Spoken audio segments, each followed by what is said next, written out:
മനോരമ ഏത് വാർത്തയ്ക്കകത്തും അവരുടേതായൊരു twist and turn കൊടുക്കും. CPM-നെ വിമർശിക്കുമ്പോൾ ആ വാർത്ത വായിക്കാനായിട്ട് മനോരമ ഏറ്റവും കൂടുതൽ വായിക്കുന്നത് സഹക്കന്മാരാണ്.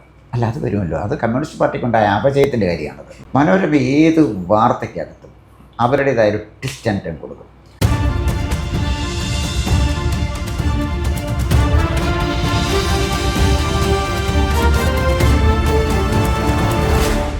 ഞാനൊരു പത്രവാർത്ത ഈ അടുത്തിടെ കണ്ടൊരു പത്രവാർത്ത, കൃത്യമായി പറഞ്ഞാൽ മലയാള മനോരമയിൽ വന്നൊരു വാർത്ത, അതിൻ്റെ ആദ്യത്തെ 2 വരി വായിക്കാം. അതിനുശേഷം നമ്മുടെ പ്രേക്ഷകൻ ഉന്നയിച്ച ഒരു സംശയം അതുകൂടെ പറയാം. അത് രണ്ടും കൂടെ ചേർത്ത് വെച്ചുകൊണ്ട് സാറിൻ്റെ ഒപ്പീനിയനാണ് എനിക്ക് അറിയേണ്ടത്. അതായത് നമ്മുടെ GSTയിൽ വിപ്ലവകരമായ ഒരു പരിഷ്കാരം വരുത്തിയ ദിവസം അല്ലെങ്കിൽ അതിൻ്റെ പിറ്റേ ദിവസം മലയാള മനോരമയിൽ വന്നൊരു വാർത്തയാണ്. അതിൻ്റെ തുടക്കം ഇങ്ങനെയാണ്: സ്വതന്ത്ര ഇന്ത്യയിലെ ഏറ്റവും വലിയ പരിഷ്കാരമെന്നാണ് GST നിരക്കുകൾ മാറ്റിയതിനെ പ്രധാനമന്ത്രി നരേന്ദ്രമോദി വിശേഷിപ്പിക്കുന്നത്. 8 വർഷം വൈകിയതും തങ്ങൾ നിരന്തരം ആവശ്യപ്പെട്ടതുമാണ് മാറ്റങ്ങൾ എന്ന് കോൺഗ്രസ്. അവകാശവാദങ്ങളും രാഷ്ട്രീയ തർക്കങ്ങളും തുടരും. ഇതാണ് വാർത്തയുടെ ഇൻട്രോ. GST നിരക്കുകൾ സാധാരണക്കാർക്ക് ഉപകാരപ്പെടുന്ന രീതിയിൽ ഗില്ലറ്റിൻ ചെയ്ത് ഏകീകരിച്ച് വിലക്കയറ്റം കുറച്ചു കൊണ്ടുവരുന്നതിനുള്ള ഒരു വിപ്ലവകരമായ നടപടിക്ക് തൊട്ടു പിന്നാലെ വന്ന പിറ്റേ ദിവസത്തെ പത്രവാർത്തയാണ്. ഈ വാർത്തയോടൊപ്പം ഒരു പ്രേക്ഷകൻ ചോദിച്ചിരിക്കുന്ന ഒരു ചോദ്യം: മലയാള മനോരമയ്ക്ക് എന്താണ് ഇത്ര ചൊറിച്ച്? താങ്കൾക്ക് അങ്ങനെ തോന്നുന്നുണ്ടോ? ഉണ്ടെങ്കിൽ എന്താണ്? അതാ പ്രേക്ഷകൻ നമ്മൾ ചോദിച്ചതിൻ്റെ കാര്യം. മനോരമ പത്രം അതിൽ ശ്രദ്ധാപൂർവ്വം വായിക്കാത്തതുകൊണ്ടാണ്. മനോരമയ്ക്ക് 9, 10, 15 പേജുകളുണ്ടെങ്കിലും മനോരമ സത്യസന്ധമായി വാർത്ത കൊടുക്കുന്ന ഒരൊറ്റ പേജിലേ ഉള്ളൂ. അത് ചരമക്കോളത്തിലാണ്. അതവർ സത്യസന്ധമായിട്ട് കൊടുക്കുന്നുണ്ട്. ബാക്കി ഒരു പേജിലും മലയാള മനോരമയുടെ വാർത്തകൾക്ക് അച്ചടിച്ച കടലാസിൻ്റെ വില പോലും ഇല്ല. ഞാനിത് പറയാനുള്ള കാരണം, 1947 ആഗസ്റ്റ് 15 അർദ്ധരാത്രിക്ക് മുമ്പ് വരെ എല്ലാ പത്രങ്ങളും ഗാന്ധിജി എന്ന് വിശേഷിപ്പിച്ചിരുന്ന മഹാത്മാഗാന്ധിയെ, രാഷ്ട്രപിതാവായ മഹാത്മാഗാന്ധിയെ മനോരമ വിശേഷിപ്പിച്ചിരുന്നത് മിസ്റ്റർ ഗാന്ധി എന്നാണ്. മനോരമ പത്രം തുടങ്ങിയപ്പോൾ തന്നെ അവരുടെ മനോരമയും മാതൃഭൂമി 2 പത്രങ്ങളാണല്ലോ കേരളത്തിൽ ദേശീയ പ്രസ്ഥാനത്തിൻ്റെ ഭാഗമായിട്ടൊന്നുമില്ല. മനോരമ ദേശീയ പ്രസ്ഥാനത്തെ സപ്പോർട്ട് ചെയ്തു എന്ന് അവകാശപ്പെടുന്നു. അത് അവരുടെ അവകാശവാദം മാത്രമേ ഉള്ളൂ. മാതൃഭൂമി ദേശീയതയുടെ ഭാഗമായിട്ടുണ്ടായതാണ്. ഇപ്പുറത്തെ ഉടമസ്ഥന്മാരെ വെച്ചുകൊണ്ടല്ല ഞാൻ പറഞ്ഞത്. ആ കാലഘട്ടത്തിൽ KP കേശവമേനോൻ, കുറൂർ നീലകണ്ഠൻ നമ്പൂതിരിപ്പാട് അവരൊക്കെ വന്ന കാലഘട്ടത്തിനായിട്ട് ദേശീയ ബോധം ഉണ്ടായിരുന്നു. ഇന്നത്തെ മാതൃഭൂമിയായിട്ട് എനിക്ക് യാതൊരു ബന്ധമുള്ളൊരു കാര്യമില്ല. അതിൻ്റെ ഉടമസ്ഥന്മാരോ അതിൻ്റെ ഷെയർ ഹോൾഡറോ ഒന്നും അല്ലല്ലോ. ഇപ്പോൾ വേറെ സംവിധാനമാണ്, അതിലേക്കും പോകുന്നില്ല. അപ്പോൾ എന്തായാലും ശരി, മനോരമ ആ കാലഘട്ടത്തിൽ തന്നെ പറഞ്ഞു, ഞങ്ങൾ ഈ വിക്ടോറിയ രാജ്ഞിയുടെ അവദാനം വാഴ്ത്തിപ്പാടുക എന്നുള്ളതാണ് ഞങ്ങളുടെ ഒരു കലാപരിപാടി. അതാണ് ഞങ്ങളുടെ ലക്ഷ്യം. അത്ര സത്യസന്ധമായിട്ട് അവർ പറഞ്ഞു. അത് കഴിഞ്ഞ് സ്വാതന്ത്ര്യമൊക്കെ കിട്ടിക്കഴിഞ്ഞപ്പോഴേ, ഈ സ്വാതന്ത്ര്യം കിട്ടിക്കഴിഞ്ഞ് വലിയൊരു ഷിഫ്റ്റ് ഉണ്ടായി കേരളത്തിൽ. അതുവരെ സ്വാതന്ത്ര്യത്തിനെ തള്ളിപ്പറഞ്ഞ ഒരു വിഭാഗം ആളുകൾ സ്വാതന്ത്ര്യം കിട്ടിയപ്പോഴത്തേക്ക് കോൺഗ്രസ്സിലേക്ക് ഇടിച്ചു കയറി. കോൺഗ്രസ്സിൽ ഈ സ്വാതന്ത്ര്യ സമരത്തിന് ത്യാഗം അനുഭവിച്ച കുറേ ആളുകളുണ്ടായിരുന്നു. അവർക്ക് സ്വാതന്ത്ര്യം നേടണമെന്ന് മാത്രമേ ഉണ്ടായിരുന്നുള്ളൂ. അവരുടെ അജണ്ടയിൽ മറ്റൊന്നും ഉണ്ടായിരുന്നില്ല. അവർ അധികാരത്തിന് വേണ്ടി നിന്ന ആളുകളല്ല. ഈ ഇടിച്ചു കയറിയ പുതിയ ആളുകൾ വന്നപ്പോഴേ പഴയ ത്യാഗധനന്മാരായ ആളുകൾ അപ്രസക്തരായെന്ന് പറഞ്ഞാൽ അവരതിനൊന്നും അധികാരത്തിന് കടിച്ചു തൂങ്ങിയില്ല.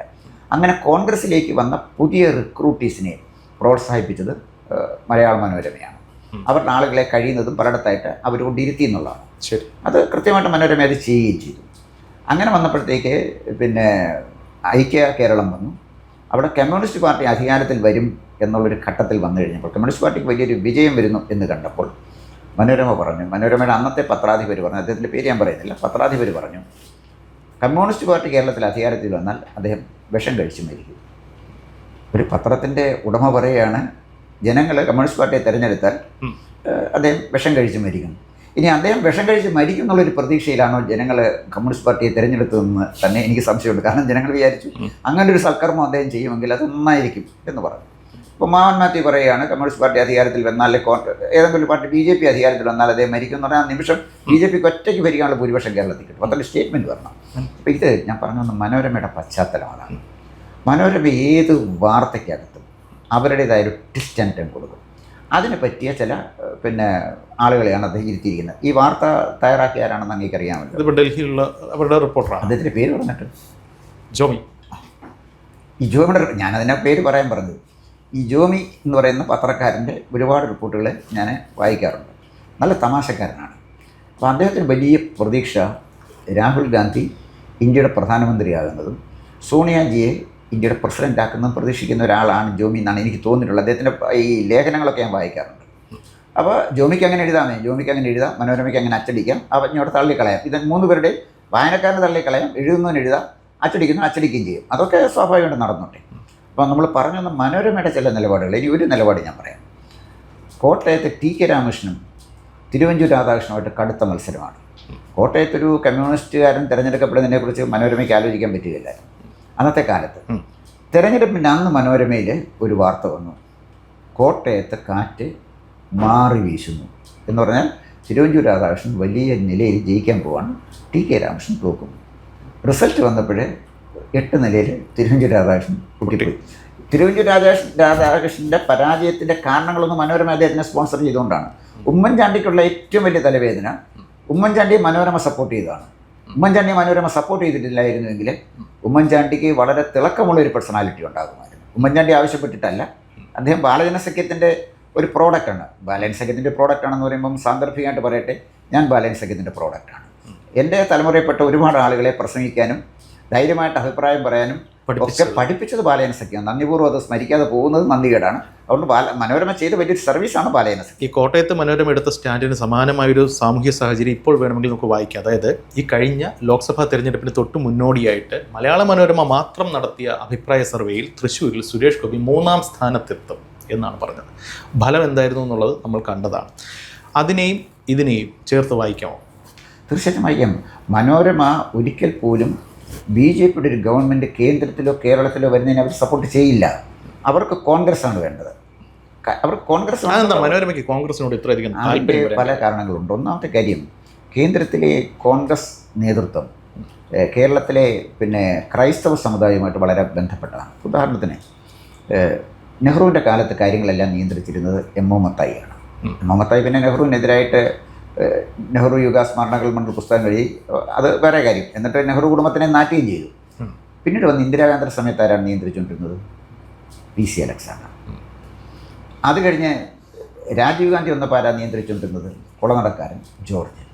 സോണിയാഗാന്ധി വന്നപ്പോൾ ആരും നിയന്ത്രിക്കേണ്ട, സോണിയാഗാന്ധി തന്നെ അതിനെക്കാട്ടി നല്ലൊരു കത്തോലിക്ക വരുതിയെ കേരളത്തിൽ കിട്ടാനില്ല, ഇന്ത്യയിൽ കിട്ടാനില്ലല്ലോ, അവർ തന്നെ ഏറ്റെടുത്തു. അപ്പോൾ പിന്നെ ഒരു ക്രിസ്ത്യൻ സാന്നിധ്യം ആവശ്യമില്ല. ഞാൻ പറഞ്ഞു വന്നത് ഇവരാരും മോശമെന്നുള്ളതല്ല, മനോരമയുടെ ഒരു അജണ്ടയുടെ ഭാഗമാണ് ഇതെല്ലാം എന്നാണ് ഞാൻ പറയുന്നത്. അപ്പോൾ അവർക്ക് തീർച്ചയായിട്ടും ഒരു ക്രൈസ്തവ താല്പര്യം പൊതുവേ ഉണ്ട്. പിന്നെ ഓർത്തഡോക്സ് ക്രിസ്ത്യാനികളുടെ കാര്യത്തിൽ മലയാള മനോരമയ്ക്ക് പ്രത്യേകിച്ച് താല്പര്യമുണ്ട്. ഈ താല്പര്യങ്ങളൊക്കെ ഒരു ഘട്ടം വരെ ഉള്ളൂ. കാശിൻ്റെ കാര്യത്തിൽ ഈ സംഭവം മാറും. അതായത് റബ്ബറിന് വില കൂട്ടണം എന്ന് പറഞ്ഞ് ഇവർ നേരെ സമരം ഇരിക്കാൻ പോകും, അവരെ പ്രോത്സാഹിപ്പിക്കുകയും ചെയ്യും. ഇറക്കുമതി ചെയ്യണമെന്നുണ്ട് MRFലൂടെ ഗവൺമെൻറ്റിന് സമ്മർദ്ദം ചെലുത്തും എന്ന് പറഞ്ഞാൽ ഈ വാവലിൻ്റെ ഒരു സ്ഥിതിയാണ് അത് ചെയ്യുന്നത്. ഈ പക്ഷിയുടെ കൂട്ടത്തിൽ ചെല്ലുമ്പോൾ ചിറക് കാണിച്ച് പക്ഷിയാന്ന് പറയും, മൃഗങ്ങളുടെ കൂട്ടത്തിൽ ചെല്ലുമ്പോൾ പല്ല് കാണിച്ച് മൃഗവുമാണെന്ന് പറയും. അത് മനോരമ. അത് കർഷകരോട് നിൽക്കുമ്പോൾ പറയും വില കൂട്ടണമെന്ന് പറയും, MRFൻ്റെ കൂടെ നിന്ന് ഡയർ ഉൽപ്പാദകരോട് നിന്ന് ഇറക്കുമതി നിരോധിച്ച് വില കൂട്ടാനും ശ്രമിക്കും. ഇത് ഞാൻ പറഞ്ഞു വന്നത് മനോരമയുടെ ഒരു നയം ഒരിക്കൽ പോലും അങ്ങനെ ഒരു ഉറച്ച നയം മനോരമ സ്വീകരിച്ചിട്ടില്ല. മനോരമയുടെ മാത്രമല്ല, ഇപ്പോൾ കഴിഞ്ഞ കുറച്ച് നാളുകളായിട്ട് മലയാളത്തിലെ മുഖ്യധാര പത്രങ്ങൾ അല്ലെങ്കിൽ ചാനലുകളെല്ലാം തന്നെ ഒരു BJP വിരുദ്ധത പുലർത്തുന്നതായി നമുക്ക് കാണാൻ സാധിക്കും. അത് വിമർശിക്കേണ്ട കാര്യങ്ങളാണെങ്കിൽ തീർച്ചയായും വിമർശിക്കണം. BJP ആയാലും കോൺഗ്രസ് ആയാലും CPM ആയാലും വിമർശിക്കേണ്ട കാര്യങ്ങൾ വിമർശിക്കുകയും തള്ളേണ്ട കാര്യങ്ങൾ തള്ളുകയും കൊള്ളേണ്ട കാര്യങ്ങൾ കൊള്ളുകയും വേണം. പക്ഷേ ഇൻറ്റൻഷനലി ഒരു വിമർശന ബുദ്ധി കൈമുതലായി സൂക്ഷിക്കുന്നു എല്ലാ പത്രങ്ങളും എന്ന് അടുത്ത കുറച്ച് നാളുകളായിട്ട് നമുക്ക് റീഡ് ചെയ്ത് കഴിഞ്ഞാൽ മനസ്സിലാക്കാൻ സാധിക്കും. ഡൽഹി കേന്ദ്രീകരിച്ച് ശ്രീ രാഹുൽ ഗാന്ധിയുടെ ഓഫീസിൽ നിന്ന് എന്ന് പറയപ്പെടുന്നു എന്തൊക്കെയോ ചില ഓഫറുകൾ വരുന്നുവെന്നും ചില ലോബിയിങ് എവിടെ നടക്കുന്നു എന്നൊക്കെ കേട്ടു. താങ്കൾക്ക് ഡൽഹിയിലൊക്കെ കുറേ ബന്ധങ്ങളുള്ളതല്ലേ, എന്തെങ്കിലും അതേക്കുറിച്ച് അറിയാമോ? തീർച്ചയായിട്ടും. ഞാൻ മലയാള മനോരമ അടക്കമുള്ള പത്രങ്ങളെ സത്യത്തിന് ഫൈനാൻസ് ചെയ്യുന്ന ഒരു പാർട്ടി കോൺഗ്രസ്സാണ്. കോൺഗ്രസ് മനോരമ ഫൈനാൻസ് ചെയ്യുന്നു എന്നാണോ താങ്കൾ? അതെ, കോൺഗ്രസ് മലയാള മനോരമ നമ്മൾ കാണുന്ന പോലെ ഡയറക്റ്റായിട്ട് ഫൈനാൻസ് ചെയ്യല്ല. എങ്ങനെയാണ്? വിദേശ നിക്ഷേപങ്ങളിൽ ഇവരുടെയൊക്കെ അക്കൗണ്ടുകളൊക്കെ വിദേശ രാജ്യങ്ങളിലാണല്ലോ. കേരളത്തിലെ എത്രയോ രാഷ്ട്രീയ നേതാക്കന്മാർക്ക് ദുബായിൽ ബാങ്ക് അക്കൗണ്ടുണ്ട്, ദുബായിൽ സ്വത്തുക്കളുണ്ട്, ഫ്ലാറ്റുകളുണ്ട്, വില്ലാകളുണ്ട്. തിരക്കി നോക്കിക്കോളൂ. അപ്പം അതിലേക്ക് നമ്മൾ പോകുന്നില്ല. ഞാൻ പറഞ്ഞു വന്നത് നമ്മുടെ പത്രക്കാർക്ക് കൃത്യമായി വിലയുണ്ട്. മനോരമയ്ക്ക് കിട്ടുന്ന വില ഒരുപക്ഷെ മറ്റൊരു പത്രത്തിന് കിട്ടണമെന്നില്ല. പത്രത്തിൻ്റെ റേറ്റ് അനുസരിച്ച് പൊളിറ്റീഷ്യൻസ് അതിനൊരു വില നിശ്ചയിച്ചിട്ടുണ്ട്. ഇപ്പോഴേ കൃത്യമായി പത്രക്കാരെ എല്ലാം ചേർത്ത് നിർത്തി പോകാൻ കൂടുതൽ സൗകര്യം ഉണ്ട്. എന്താണെന്ന് ചോദിച്ചാൽ 2014 നരേന്ദ്രമോദി വന്നപ്പോൾ നരേന്ദ്രമോദി ചെയ്ത ഒരു വലിയ പാതകമുണ്ട്. എന്താണെന്ന് ചോദിച്ചാൽ എന്താണ് അദ്ദേഹം പറഞ്ഞു, പ്രധാനമന്ത്രി വിദേശയാത്രയ്ക്ക് പോകുമ്പോൾ ഒരു പത്രക്കാരനും കൂടെ വരണ്ട, ദൂരദർശൻ മാത്രം വന്നാൽ മതി. അപ്പോൾ ദൂരദർശൻ്റെ റിപ്പോർട്ടറുണ്ട്, ഓൾറെഡിയും വേണ്ട, ദൂരദർശൻ മാത്രം മതി. കാരണം വിഷ്വലും ഓഡിയോയും വീഡിയോയും എടുത്തു പോരുമല്ലോ, വേറെ ആരും കൂടെ വരണ്ട. പത്രക്കാരുടെ സ്വപ്നം തകർത്ത ഒരു സംഭവമായിരുന്നു അത്. കാരണം എന്താണെന്ന് വെച്ചാൽ പ്രധാനമന്ത്രി വിദേശത്ത് പോകുമ്പോൾ അദ്ദേഹത്തിൻ്റെ വിമാനത്തിൽ തന്നെ ഒരു ഭാഗം മുഴുവൻ പത്രക്കാർ കൈയടക്കും. വിദേശത്ത് എന്നാൽ ഇഷ്ടംപോലെ മദ്യപിക്കാം, വ്യഭിചരിക്കാം, തിരിച്ചു വരുമ്പോൾ ഇഷ്ടംപോലെ പിന്നെ വിദേശ സാധനങ്ങൾ ഗ്രീൻ ചാനലിലൂടെ കൊണ്ടുപോയിരിക്കുക. ഇതൊരു വലിയ പ്രിവിലേജ് ആയിരുന്നു പത്രക്കാർക്കുണ്ടായിരുന്നത്. ഈ പത്രക്കാരെ സംബന്ധിച്ചിടത്തോളം ഒരുതരം കൂടെ വരണ്ടെന്ന് പറഞ്ഞു കഴിഞ്ഞപ്പോൾ ഇന്ത്യയിലെ മുഴുവൻ പത്രങ്ങളും നരേന്ദ്രമോദിക്കെതിരായി. മുഴുവൻ പത്രങ്ങളും, ഒരു പത്രം പോലും നരേന്ദ്രമോദിയെ സപ്പോർട്ട് ചെയ്യുന്നില്ല. മുഴുവൻ പത്രങ്ങളും അദ്ദേഹത്തിന് എതിരായിട്ട് വന്നു. ഇതൊക്കെ വന്നതിനകത്ത് നഷ്ടം സംഭവിച്ച ചില ആളുകൾ ദൃശ്യമാധ്യമത്തിലുണ്ട്. ഏഷ്യാനെറ്റിലെ പ്രശാന്ത് രഘുവംശം, അതുപോലെ മനോരമയുടെ റിപ്പോർട്ടർമാർ, മാതൃഭൂമിയുടെ റിപ്പോർട്ടർമാർ, കൗമുദി റിപ്പോർട്ടർമാർ, ഇവരെല്ലാം ഉണ്ട്. അല്ല, ഒരു പത്രത്തിനെ കണ്ടല്ല ഞാനീ പറയുന്നത്. ഇവർക്കുണ്ടായിരുന്നൊരു പ്രിവിലേജ് പെട്ടെന്ന് നഷ്ടപ്പെടുകയാണ് ചെയ്തത്. അപ്പോൾ അവരെന്ത് ചെയ്തു? നരേന്ദ്രമോദിക്ക് എതിരായി. ഞാൻ കണ്ടിട്ടുള്ള ഏറ്റവും തന്ത്രശാലിയായ ഒരു നേതാവ് നരേന്ദ്രമോദിയാണ്. നരേന്ദ്രമോദിക്ക് ഒരു കാര്യം മനസ്സിലായി. അദ്ദേഹത്തിൻ്റെ ഇമേജ് ബിൽഡ് ചെയ്യുന്നതിൽ ഏറ്റവും വലിയ പങ്ക് വഹിച്ചത് പത്രക്കാരാണ്. നരേന്ദ്രമോദിയെ ഹിന്ദുത്വത്തിൻ്റെ വക്താവാക്കിയതാരാണ്? നമ്മുടെ രാജ്യത്തെ പത്രക്കാരാണ്. അപ്പോൾ അദ്ദേഹം 2002 തൊട്ട് 2014 വരെ ഗുജറാത്തിലെ മുഖ്യമന്ത്രിയായിരുന്നില്ലേ? ആ കാലഘട്ടത്തിലെ പത്രമാധ്യമങ്ങളുടെ സ്ഥിതി എന്തായിരുന്നു എഴുതിക്കൊണ്ടിരുന്നത്? ഭ്രൂണമെന്നും തൃശ്ശൂലമെന്നും ഒക്കെ പറഞ്ഞുകൊണ്ട് നരേന്ദ്രമോദി എന്ന് പറയുന്ന ഒരു മുഖ്യമന്ത്രിയെ തകർക്കാവുന്നതിൻ്റെ പരമാവധി ആയുധങ്ങളെടുത്ത് അവർ തകർക്കാൻ ശ്രമിച്ചില്ലേ? അവിടെയാണ് നരേന്ദ്രമോദി അദ്ദേഹത്തിൻ്റെ ഇമേജ് ബിൽഡ് ചെയ്തത്. നരേന്ദ്രമോദി എത്ര ഭംഗിയായിട്ട്, ഒരു പക്ഷേ പത്രങ്ങൾ അത്രത്തോളം വിമർശിച്ചില്ലായിരുന്നെങ്കിൽ നരേന്ദ്രമോദി ഇന്നത്തെ നരേന്ദ്രമോദി ആകില്ലായിരുന്നു എന്നാണ് താങ്കൾ പറയുന്നത്. തീർച്ചയായിട്ടും നരേന്ദ്രമോദിയുടെ ഒരു ഇമേജ് ബിൽഡ് ചെയ്തവരാണ്. ഉദാഹരണത്തിന് നരേന്ദ്രമോദി വന്നെങ്കിലേ ഇന്ത്യയിലെ ഹിന്ദുക്കൾക്ക് രക്ഷയുള്ളൂ എന്ന് ഭംഗേന്ദ്രനാണ് പത്രങ്ങൾ വരുത്തി തീർത്തു. അതാണ് അതിൻ്റെ പ്രശ്നം. ന്യൂനപക്ഷങ്ങൾ ബുദ്ധിമുട്ടുകയാണ്. ഫലത്തിൽ മോദി ആക്രമിക്കാൻ ശ്രമിച്ചു, അത് മോദിക്ക് ഗുണകരമായിട്ട് മാറി. അതുകൊണ്ട് തന്നെ അദ്ദേഹം നേരെ ആൾ ഇന്ത്യ റേഡിയോയിലൂടെ ജനങ്ങളുമായിട്ട് സംസാരിക്കാൻ തുടങ്ങിയില്ലേ? മൻ കി ബാത്ത് മൻ കി ബാത്തിലൂടെ സംസാരിക്കാൻ തുടങ്ങിയപ്പോൾ എന്ത് സംഭവിച്ചു? ജനങ്ങളെല്ലാം റേഡിയോ വാങ്ങിച്ച് കേൾക്കാൻ തുടങ്ങി. പിന്നെ ഇപ്പം എന്താ പത്രക്കാർ ചെയ്യുന്നത്? മൻ കി ബാത്തിലൂടെ നരേന്ദ്രമോദിയുടെ പ്രസംഗമാണ് പിറ്റേ ദിവസം പത്രത്തിൽ വരുന്നത്. ആലോചിച്ച് നോക്കണം. ഒരു ഇച്ഛാശക്തിയുള്ള ജനകീയനായ നേതാവിൻ്റെ മുന്നിൽ ഈ പത്രക്കാരെന്ന് പറയുന്നവൻ, അതായത് എല്ലാം ക്വാളിറ്റി ഇല്ലാത്ത ഈ പത്രക്കാരനൊന്നും കാശിന് വിലയില്ല. അതാ സത്യം. ഇപ്പോൾ തത്വത്തിൽ മനോരമ ചൊറിഞ്ഞുകൊണ്ടിരുന്നാലും മോദിക്കൊന്നും പറ്റില്ല, അല്ലെങ്കിൽ സർക്കാരിനെ ഇതൊന്നും ബാധിക്കുന്ന കാര്യമല്ല എന്നാണ് താങ്കൾ പറഞ്ഞു വയ്ക്കുന്നത്. അതാണ് ഞാൻ മനോരമ ചൊറിഞ്ഞുകൊണ്ടിരുന്നു. കമ്മ്യൂണിസ്റ്റ് പാർട്ടിക്ക് വല്ലതും പറ്റിയോ? കമ്മ്യൂണിസ്റ്റ് പാർട്ടി അധികാരത്തിൽ പക്ഷേ കമ്മ്യൂണിസ്റ്റ് പാർട്ടിയുടെ സർക്കുലേഷൻ ഒരുപാട് കൂടി. കാരണം CPM-നെ വിമർശിക്കുമ്പോൾ ആ വാർത്ത വായിക്കാനായിട്ട് മനോരമ ഏറ്റവും കൂടുതൽ വായിക്കുന്നത് സഹക്കന്മാരാണ്. അല്ല, അത് വരുമല്ലോ. അത് കമ്മ്യൂണിസ്റ്റ് പാർട്ടിക്കുണ്ടായ അപജയത്തിൻ്റെ കാര്യമാണത്. കമ്മ്യൂണിസ്റ്റ് പാർട്ടിയുടെ അപജയത്തിലെ മുതലെടുക്കാൻ തീർച്ചയായിട്ടും മനോരമയ്ക്ക് കഴിഞ്ഞു. ഉദാഹരണത്തിന് പോളിറ്റ് ബ്യൂറോ തീരുമാനമെടുത്തു കഴിഞ്ഞാൽ പിറ്റേ ദിവസം രാവിലത്തെ മനോരമയിൽ പോളിറ്റ് ബ്യൂറോയുടെ രഹസ്യ തീരുമാനം അറിയുമായിരുന്നു. അതെങ്ങനെ അറിയുന്നത്? പോളിറ്റ് ബ്യൂറോയിൽ ആരും ചോർത്തിപ്പെടുത്തെങ്കിലല്ലേ അറിയുള്ളൂ. അത് കമ്മ്യൂണിസ്റ്റ് പാർട്ടിക്കുണ്ടായ അപജയമാണ്. ഇന്നും കമ്മ്യൂണിസ്റ്റ് പാർട്ടിക്കുണ്ടായ അപജയം പത്രങ്ങൾ പരമാവധി മുതലെടുക്കും. അത് സ്വാഭാവികമായ കാര്യമാണ്. പക്ഷേ കമ്മ്യൂണിസ്റ്റ് പാർട്ടി എന്ന് പറയുന്ന ഒരു പാർട്ടിയെ തകർക്കാൻ കേരളത്തിൽ ഏറ്റവും അധികം സർക്കുലേഷനുള്ള മലയാള മനോരമ അവരുടെ കഴിവിൻ്റെ പരമാവധി ശ്രമിച്ചിട്ട് അതിന് കഴിഞ്ഞില്ല എന്നാണ് ഞാൻ പറഞ്ഞത്. പ്രേക്ഷകർ, അതായത് നരേന്ദ്രമോദി ഇഷ്ടപ്പെടുന്ന പ്രേക്ഷകരൊക്കെ ചോദിക്കുന്ന, അല്ലെങ്കിൽ വായനക്കാർ ചോദിക്കുന്ന ഒരു കാര്യം, ചൊറിച്ചിൽ തുടരും, നരേന്ദ്രമോദി തുടരുമോ എന്നുള്ളതാണ്. താങ്കൾക്ക് എന്ത് തോന്നുന്നു? അത് പറഞ്ഞ് അവസാനിപ്പിക്കാം. ഇത് രണ്ടും തുടരും. ചൊറിച്ചിൽ കോട്ടയത്തിൽ നിന്ന് ചൊറിഞ്ഞുകൊണ്ടിരിക്കും, ഡൽഹിയിൽ നരേന്ദ്രമോദി ഭരിച്ചുകൊണ്ടിരിക്കും. ഈ ടൈമല്ല, 2029 കഴിയുമ്പോഴും നരേന്ദ്രമോദി ഭരിച്ചു. അതിനൊന്നും തർക്കിക്കേണ്ട കാര്യമില്ല. കാരണം അദ്ദേഹത്തിനെ സ്വയം മാറി നിൽക്കുകയോ അല്ലെങ്കിൽ അദ്ദേഹത്തിൻ്റെ പാർട്ടി തീരുമാനിച്ച് മാറ്റി നിർത്തുകയോ ചെയ്തില്ലെങ്കിൽ നരേന്ദ്രമോദിയെ തൊടാൻ പറ്റില്ല. ഇപ്പോൾ 2024 ജയം കണ്ടുകൊണ്ട് മനോരമയോ രാഹുൽ ഗാന്ധിയോ ആഹ്ലാദിക്കേണ്ട. അത് അവരുടെ നേട്ടമായിരുന്നില്ല. UP-യിലും അതുപോലെ തന്നെ മഹാരാഷ്ട്രയിലും ഉണ്ടായ ചില രാഷ്ട്രീയ പ്രശ്നങ്ങൾ, പിന്നെ ഈ പറഞ്ഞ പോലെ സീസറിനെ വീഴ്ത്തിയത് പുറകിൽ നിന്ന് കുത്തിയല്ലേ? ബ്രൂട്ടസ് പുറകിൽ നിന്ന് കുത്തിയ, മുന്നേ നല്ല കുത്തിയത്. അപ്പോൾ അത്തരം ബ്രൂട്ടസുമാർ എല്ലായിടത്തും ഉണ്ട്. അവരുടെയൊക്കെ ചില പിന്നെ കൈക്രിയകൾ നടന്നിട്ടുമുണ്ട്. അതൊക്കെ സ്വാഭാവികമായി. പക്ഷേ അതിനെയും അതിജീവിച്ചു നരേന്ദ്രമോദി വീണ്ടും അധികാരത്തിൽ വന്നില്ല. മനസ്സിലായി. ഇപ്പോൾ എന്തായാലും 2024 കഴിഞ്ഞു. ഇനി അടുത്ത വർഷം എന്താ സംഭവിക്കുക എന്നുള്ളത്, അല്ലെങ്കിൽ അടുത്ത ടൈമിൽ എന്താ സംഭവിക്കുക എന്നുള്ളത് നമുക്ക് നോക്കാം, കാത്തിരുന്ന് കാണാം. നന്ദി.